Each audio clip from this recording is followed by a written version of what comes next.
কল্যাণ sound fishing centre.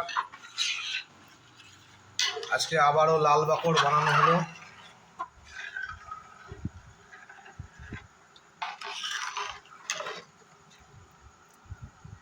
নারকেল তেলের উপরে লাল বাকড়,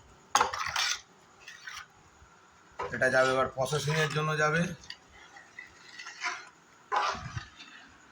আমার আগের যা লাল বাকড় ছিল সব স্টক, আর অল্প কিছু আছে, নতুন করে আবার বানাতে হলো। এই দেখুন বন্ধুরা,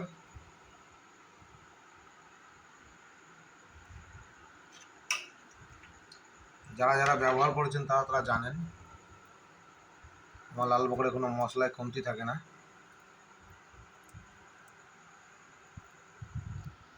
এটা প্রসেসিংয়ে যাবে, এরপরে প্রসেসিং হওয়ার পরে তারপরে আপনাদের হাতে আসবে। সময় লাগবে, এখন এটা তৈরি হতে দিন 15 সময় লাগবে।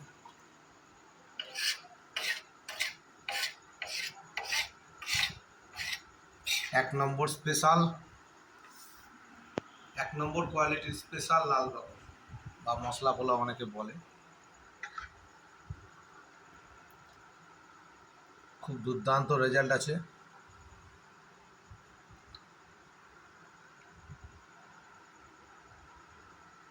প্রচুর পরিশ্রম করতে হয়, তবে এরকম আপনাদের সামনে এই জিনিসটা তুলে ধরতে পারি।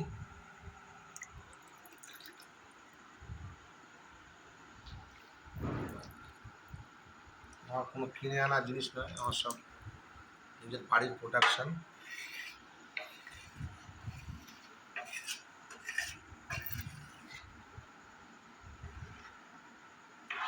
আপনারা অন্য জায়গায় কারো মাল ব্যবহার করেছেন, আর যারা যারা আমার মাল ব্যবহার করেছেন তারা অবশ্যই কমেন্ট করে জানাবেন।